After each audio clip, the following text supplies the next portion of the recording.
ముందుగా నమస్తే బాబాయ్. ఆ నమస్తే పట్టుకుని ముందు అడ్రస్ చెప్పరా. ఈ వీడియోలో మనం ఆమ్స్ట్రాంగ్ నెంబర్ని ఫైండ్ అవుట్ చేయడానికి సి లాంగ్వేజ్లో ప్రోగ్రామ్ ఎలా రాయాలో నేర్చుకుందాం. తగలబెట్టండి సార్ నిరంజన్ గారు.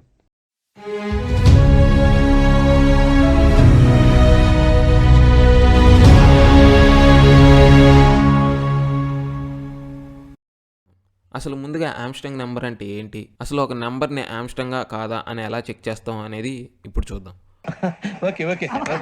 ఫర్ ఎగ్జాంపుల్ నేను 123 తీసుకున్నా. సో ఇది ఆమ్స్ట్రాంగ్ నెంబరా కాదా అని ఎలా చెక్ చేయాలంటే ఫస్ట్ మనం ఇందులో ఉన్న డిజిట్స్ని కౌంట్ చేయాలి. ఎన్ని డిజిట్స్ ఉన్నాయి? 1 2 3 3 డిజిట్స్ ఉన్నాయి. సో దాన్ని మనం పవర్లో వేసుకోవాలి. So first 1 power 3 plus 2 power 3 plus 3 power 3. So 4 digits ఉంటే పవర్లో 4 వేసుకుంటాం. 5 డిజిట్స్ ఉంటే పవర్లో 5 వేసుకుంటాం. అలా వేసుకున్న తర్వాత వాటిని సమ్ చేయాలి. సో అలా సమ్ చేసిన తర్వాత వచ్చిన వాల్యూ ఆ నెంబర్కి ఈక్వల్ అయితే అది ఆమ్స్ట్రాంగ్ నెంబర్. అలా ఈక్వల్ కాకపోతే అది ఆమ్స్ట్రాంగ్ నెంబర్ కాదు. సో ఇక్కడ 1 cube plus 2 cube plus 3 cube ఎంత?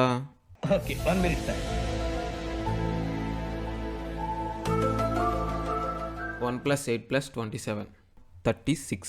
సో 36 వచ్చింది కాబట్టి 123 ఈజ్ నాట్ ఆమ్స్ట్రాంగ్ నెంబర్. ఒకవేళ 123 ఆమ్స్ట్రాంగ్ నెంబర్ అవ్వాలి అంటే ఇక్కడ క్యాలిక్యులేట్ చేసినప్పుడు మనకి 123 రావాలి. సో కాబట్టి ఇది ఆమ్స్ట్రాంగ్ నెంబర్ కాదు. సో దీనికి మనం సి లాంగ్వేజ్లో లాజిక్ ఎలా రాయాలో ఇప్పుడు చూద్దాం. ఫస్ట్ నేను while n greater than 0. First మనం n ఈక్వల్ టు ఒక ఆమ్స్ట్రాంగ్ నెంబర్ తీసుకుందాం 153. సో నెక్స్ట్ ఆర్మ్ అనే ఒక వేరియబుల్ తీసుకుంటున్నా, దానికి 0 అనే వాల్యూ అసైన్ చేస్తున్నా. నెక్స్ట్ ఆర్, ఇంకోటి టెంప్ అనే వేరియబుల్ కూడా.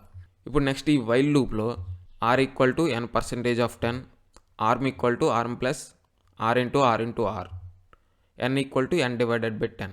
సో ఇలా వైల్లో ఈ లాజిక్ అనేది రాస్తాం. ఇప్పుడు ఈ వైల్ లూప్ అనేది ఎలా ఎగ్జిక్యూట్ అవుతుందో చూద్దాం. So first n greater than 0 అంటే 153 greater than 0. So condition true కాబట్టి ఈ వైల్ లూప్ అనేది ఎగ్జిక్యూట్ అవుతుంది. Next R equal to n% of 10 అంటే 153% ఆఫ్ 10. సో రిమైండర్ అవుట్పుట్ వస్తుంది. రిమైండర్ ఎంత? 3. ఈ 3 అనేది ఆర్లో స్టోర్ అవుతుంది. Next arm equal to arm plus R into R. So ఆర్మ్లో ఎంత ఉంది వాల్యూ? 0 plus 3 into 3 27. ఈ 27 అనేది ఆర్మ్లో స్టోర్ అవుతుంది. Next n equal to 153 divided by 10. So ఇక్కడ ఏం రాసాం? n equal to n divided by 10 అని రాసాం కాబట్టి 153 డివైడెడ్ బై 10. సో ఇప్పుడు దీని వాల్యూ ఎంత వస్తుంది? 15. సో ఈ 15 nలో స్టోర్ అవుతుంది. ఓకే సెకండ్ అండి. నెక్స్ట్ మళ్ళీ కండిషన్ చెక్ చేస్తుంది. n వాల్యూ ఎంత? 15 greater than 0. Condition true. R equal to 15% of 10. ఇప్పుడు రిజల్ట్ ఏమొస్తుంది? 5. సో ఈ 5 అనేది ఆర్లో స్టోర్ అవుతుంది. Next arm equal to already ఆర్మ్లో ఎంత ఉంది వాల్యూ? 27 plus 5 into 5 27 plus 125 152. ఈ 152 అనేది ఆర్మ్లో స్టోర్ అవుతుంది. So next n equal to 15 divided by 10 అంటే వాల్యూ 1 వస్తుంది. ఈ 1 అనేది nలో స్టోర్ అవుతుంది. Next 1 greater than 0. Condition true కాబట్టి R equal to 1% of 10. So ఆర్లో వాల్యూ ఎంత ఉంటుంది? 1. Arm equal to 152 plus 1 into 1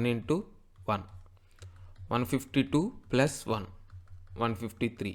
next ఇప్పుడు n equal to 1 divided by 10 అంటే nలో 0 ఉంటుంది. ఇప్పుడు 0 గ్రేటర్ దాన్ 0. కండిషన్ ఫెయిల్ కాబట్టి లూప్ అనేది బ్రేక్ అయిపోతుంది. ఫైనల్గా ఆర్మ్లో ఎంత ఉంది వాల్యూ? 153.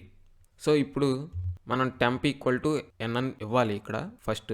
సో ఇప్పుడు టెంప్లో ఎంత ఉంది వాల్యూ? 153. ఈ వైల్ లూప్ అయిపోయిన తర్వాత if arm equal to temp అని రాస్తాం అనమాట. సో ఇక్కడ ఆర్మ్లో వచ్చిన వాల్యూ ఫస్ట్ ఇక్కడ టెంప్లో స్టోర్ చేసిన వాల్యూ ఒకటైతే ప్రింట్ ఆమ్స్ట్రాంగ్ అని ప్రింట్ చేస్తాం. అలా లేకపోతే else print F not Armstrong అని ప్రింట్ చేస్తాం. ఇక్కడ టెంప్ ఈక్వల్ టు n అని తీసుకున్నాం. ఇక్కడ ఫైనల్గా లూప్ బ్రేక్ అయ్యేసరికి n వాల్యూ 0 అయిపోతుంది.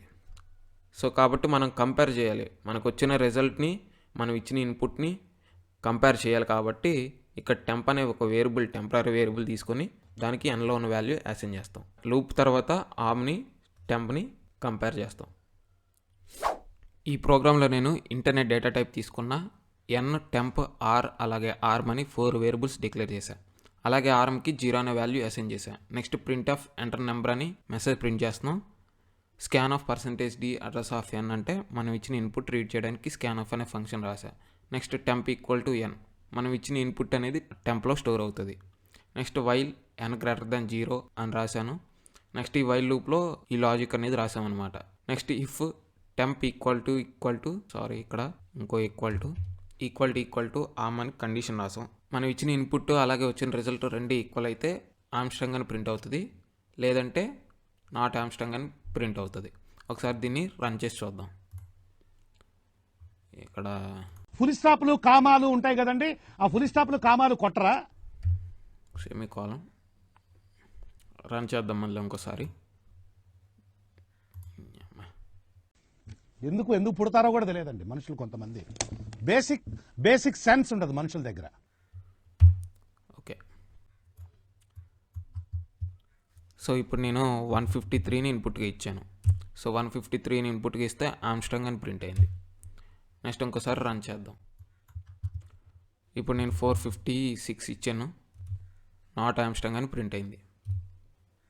సో ఈ ప్రోగ్రామ్ అనేది ఓన్లీ 3 డిజిట్ నెంబర్ ఇన్పుట్గా ఇస్తేనే వర్క్ అవుతుంది. 4 డిజిట్ నెంబర్ ఇన్పుట్గా ఇస్తే వర్క్ అవ్వదు. సో మనకి అవుట్పుట్ అనేది రాంగ్ వస్తుంది అనమాట. పెద్ద సమస్య వచ్చి పడిందే, ఇప్పుడు ఏం చేద్దాం? ఈసారి 4 డిజిట్ నెంబర్ ఇన్పుట్గా ఇస్తాను. ఇప్పుడు 1634 అనేది ఇన్పుట్గా ఇచ్చాను. యాక్చువల్గా ఇది 4 డిజిట్ ఆమ్స్ట్రాంగ్ నెంబర్. మనకు అవుట్పుట్ ఏమొస్తుందో చూద్దాం. నాట్ ఆమ్స్ట్రాంగ్ అని ప్రింట్ అయింది. సో 4 డిజిట్ నెంబర్కి ఈ ప్రోగ్రామ్ వర్క్ కావాలంటే ఇక్కడ ఆర్ఆర్ఆర్ అని ఇచ్చాం కదా, సో ఇక్కడ ఇంకో ఆర్ అనేది ఇవ్వాలి. సో ఇంకో ఆర్ ఇస్తే మనకి కరెక్ట్గా అవుట్పుట్ వస్తుంది. ఇప్పుడు 1634 అనేది ఇన్పుట్గా ఇచ్చాను, ఆమ్స్ట్రాంగ్ అని ప్రింట్ అయింది. సో ఒకవేళ మనం 5 డిజిట్ నెంబర్ ఇస్తే ఇక్కడ 5 ఆర్స్ అనేది ఇవ్వాలి.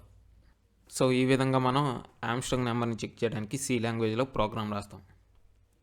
మీకు ఈ ప్రోగ్రామ్ అర్థమైంది అనుకుంటున్నాను. మీకు ఏమైనా డౌట్స్ ఉంటే కింద కామెంట్ సెక్షన్లో కామెంట్ చేయండి. అలాగే ఈ వీడియో నచ్చితే లైక్ చేయండి, అలాగే మీ ఫ్రెండ్స్కి షేర్ చేయండి. Thanks for watching.